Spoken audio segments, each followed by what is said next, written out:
Hello viewers, আশা করি সবাই অনেক ভালো আছেন। আপনারা অনেকেই দীর্ঘদিন ধরে আমাকে ফিডব্যাক দিয়ে আসছেন যাতে করে আমার ভিডিও টিউটোরিয়ালগুলোর সাউন্ড কোয়ালিটি ইমপ্রুভ করি। আমি আপনাদের সাথে সম্পূর্ণ একমত। আসলে আমার ভালো কোনো এক্সটার্নাল মাইক্রোফোন না থাকার কারণে আমি অনেকদিন সাফার করেছি। সময় সুযোগ কিংবা ফাইন্যান্সিয়াল সুযোগ সুবিধা ছিল না বলে ভালো এক্সটার্নাল মাইক্রোফোন কিনতে পারিনি। তো এবার এই প্রবলেমটির সলিউশন খুঁজে পেয়েছি। নিশ্চয়ই দেখতে পাচ্ছেন ব্লু এটি এক্স মাইক্রোফোনটি আমি ক্রয় করেছি এবং এই ভিডিওতে আমি পুরোপুরি রিভিউ দেব এই ব্লু এটি এক্স মাইক্রোফোনের। প্রথম ধাপে যে কাজটা করব, ব্লু এটি এক্স মাইক্রোফোনে কি কি রয়েছে সেটা আপনাদের দেখাবো এবং পরবর্তী স্টেপে যে কাজগুলো করব, কি কি টিপস আপনারা ফলো করতে পারেন যখন ব্লু এটি এক্স মাইক্রোফোন ব্যবহার করবেন অডিও রেকর্ডিংয়ের জন্য মূলত। এবং থার্ড স্টেপে আমি যে কাজটা করব, সাউন্ড টেস্টিং করব এবং সাউন্ড টেস্টিংয়ের জন্য এখানে আমি দুইটি অপশন ব্যবহার করব। যেটি দেখতে পাচ্ছেন এইখানে ম্যাকবুক প্রো রয়েছে, আমি তার মাধ্যমে সাউন্ড রেকর্ড করব এবং তারপর যে কাজটা করব ডেফিনেটলি ব্লু এটি এক্স মাইক্রোফোন ব্যবহার করব। তো এই মাইক্রোফোন ব্যবহার যখন দুইটি সাউন্ড আপনারা একসাথে শুনতে পারবেন তখন নিশ্চয়ই ডিফারেন্সটা দেখতে পারবেন। তো চলুন শুরু করা যাক। তো চলুন দেখে নেওয়া যাক এই ব্লু এটি এক্স মাইক্রোফোনে কি কি রয়েছে। এটি দেখতে অনেক সুন্দর, সেটা বলার অপেক্ষা রাখে না। আমি খুবই এক্সাইটেড। এটি ক্রয় করতে আমাকে ব্যয় করতে হয়েছে 179 ইউরোস। আমি আশা করি সেটা বাংলাদেশের টাকায় হবে প্রায় 18,000 টাকা। তো এইখানে দেখতে পাচ্ছেন ব্লু এটি মাইক্রোফোনটি পিছনের দিকে যে অংশটা দেখতে পাচ্ছেন, এইখানে আসলে 4টি মোড রয়েছে। এখানে omnidirectional, then bidirectional, stereo এবং কার্ডিওড মোড রয়েছে, সেগুলো একটু পরেই আমি আলোচনা করছি। এবং এই দিকে সামনের দিকে যেটা এখানে লক্ষ্য রাখবেন, এখানে গেইন কন্ট্রোল রয়েছে। তো এই গেইন কন্ট্রোল কি সেই সম্পর্কে একটু পরেই আমি এখানে বলবো। তার আগে যে কাজটা করতে হবে, এখানে নিচের দিকে কি কি আছে সেগুলো দেখিয়ে দিচ্ছি। এখানে আপনারা দেখতে পাচ্ছেন, আপনারা যখন রেকর্ড করবেন তখন এখানে কিন্তু আপনারা এক্সটার্নাল মাইক্রোফোন এখানে হেডফোন ব্যবহার করে আপনার সাউন্ড কোয়ালিটিটা চেক করে নিতে পারবেন। এবং এইখানে চার্জারের কেবল যাবে, মূলত চার্জারের কেবল বলতে বোঝাচ্ছি যেটা ইউএসবি কেবল আপনার কম্পিউটারে লাগাবেন এবং এইখানে যে সি পোর্টটা দেখতে পাচ্ছেন তার ওপর প্রান্ত এখানে আসবে। তো আমি এটা কানেক্ট করে আপনাদের দেখাচ্ছি।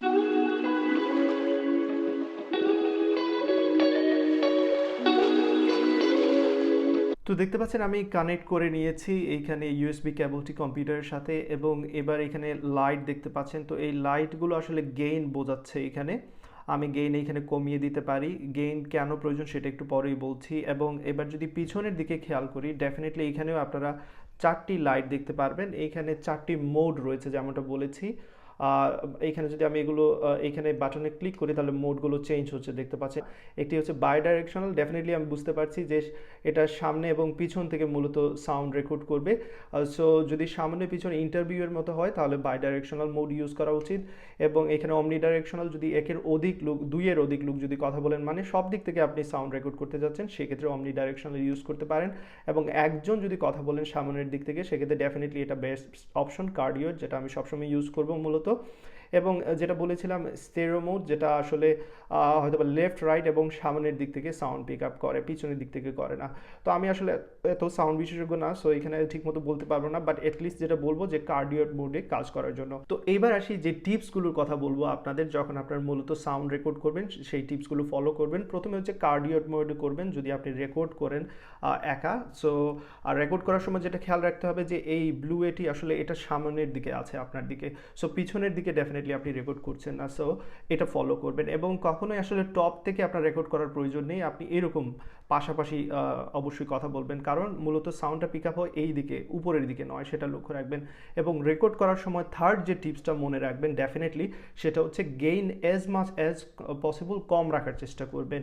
সো গেইন কম রাখলে এতে করে নয়েজ আসলে কম আসবে, সেটা লক্ষ্য রাখবেন। এবং ফোর্থ যে টিপস আমি বলবো, এখানে উইন্ড স্ক্রিন যেটা আমি ব্যবহার করছি দেখতে পাচ্ছেন, সো এই উইন্ড স্ক্রিনটাও আপনারা ব্যবহার করতে পারেন। তো আমি আসলে এখানে এটা এই মুহূর্তে ইউজ করার কোনো ইচ্ছা নেই, এটা আলাদা রাখছি। অ্যান্ড যদি পরবর্তী যে টিপসটা বলি, যখনই রেকর্ড করবেন চেষ্টা করবেন যে রুমে রেকর্ড করছেন সেই রুমের ফ্যান বা এমন কোনো যন্ত্র যেগুলো আসলে সাউন্ড বেশি প্রোভাইড করছে রুমের জন্য, সেগুলো অফ করে রাখবেন। সো যথাসম্ভব চেষ্টা করবেন যে রুমে আসলে সাউন্ডটাকে এক্সট্রা নয়েজটাকে এলিমিনেট করার জন্য। এই 5টি বিষয় খেয়াল রাখবেন। তো এবার চলুন আমরা চলে যাই সাউন্ড টেস্টিংয়ে। তো ডেফিনেটলি আপনারা লক্ষ্য রাখবেন, আমি যখন সাউন্ড টেস্টিং করব এটা মোটামুটি মাঝামাঝি পর্যায়ে রেখে দেবো আমি এখানে গেইনিংটা। এবং পিছনের দিকে ডেফিনেটলি আমি কার্ডিওয়েড মোড ইউজ করছি, যেটা আপনারা দেখতে পাচ্ছেন। তো চলুন দেখে নেওয়া যাক আসলে আমার যে ম্যাকবুক প্রো তার সাউন্ড কোয়ালিটি কেমন এবং এই ব্লু এটি এক্স মাইক্রোফোনের সাউন্ড কোয়ালিটিটা কেমন। প্রিয় ভিউয়ার্স, এবার আপনারা যে অডিও শুনতে পাচ্ছেন সেটা মূলত ম্যাকবুক প্রো এর ডিফল্ট মাইক্রোফোন ব্যবহার করে রেকর্ড করা হচ্ছে। আশা করি ঠিকঠাক মতো শুনতে পাচ্ছেন এবং আমি এক্সপেক্ট করছি ম্যাকবুক প্রো এর ডিফল্ট মাইক্রোফোন খুব একটা খারাপ হবে না। সো টেস্টিং পারপাজে কিছু আননেসেসারি কথা বলছি। আজকে প্ল্যান আছে জাভাস্ক্রিপ্ট নিয়ে কিছু ভিডিও টিউটোরিয়াল তৈরি করা, দেখা যাক শেষ পর্যন্ত করতে পারি কি না। প্রতিদিনই প্ল্যান করি কোনো কিছু করার, বাট আসলে হাতের অবস্থা খারাপ থাকার কারণে অনেক সময় করা হয়ে ওঠে না। যতদিন না হাত ভালো হয়েছে, সো টাইপিংও ঠিকমতো করতে পারবো না এবং নিজের কনফিডেন্সে হয়তো বা ঠিকমতো ফিরে আসছে না। তো যাই হোক, এই ছিল ম্যাকবুক প্রো এর অডিও মাইক্রোফোনের মাধ্যমে অডিও রেকর্ডিং করা। এবার আমি টেস্ট করব ব্লু এটি এক্স মাইক্রোফোন। প্রিয় ভিউয়ার্স, এবার আমি সাউন্ড রেকর্ডিং করছি ব্লু এটি এক্স মাইক্রোফোন ব্যবহার করে। আশা করি সাউন্ড কোয়ালিটির পার্থক্যটা আপনারা ফিল করতে পারছেন। তো আমি যখন সাউন্ড রেকর্ডিং করছি তখন গেইন আমি মিডিয়াম লেভেলে রেখেছি এবং কার্ডিওয়েড মোড ইউজ করছি। এই দুইটা বিষয় আমি অবশ্যই সবসময় খেয়াল রাখি এবং ডেফিনেটলি যখন কথা বলি এটিস এইরকম লেভেলের একটি ডিস্টেন্স আমি বজায় রাখার চেষ্টা করি এবং মেক শিওর আসলে আপনারা উপরের দিকে কথা বলছেন না, আপনারা সামনের দিকে কথা বলছেন, সেটা লক্ষ্য রাখবেন। তো এই ভিডিও এতটুকু থাকবে। এবার আপনাদের কাজ হচ্ছে মতামত জানানো যে কেমন লেগেছে এই ভিডিওটি, এবং এই ভিডিওতে আমি যে টিপসগুলো দিয়েছি আশা করি সেগুলো ডেফিনেটলি আপনাদের কাজে লাগবে, স্পেশালি যখন আপনারা ব্লু এটি এক্স মাইক্রোফোন ব্যবহার করবেন। 5টি জিনিস যেগুলো বলেছি সেটা খেয়াল রাখবেন।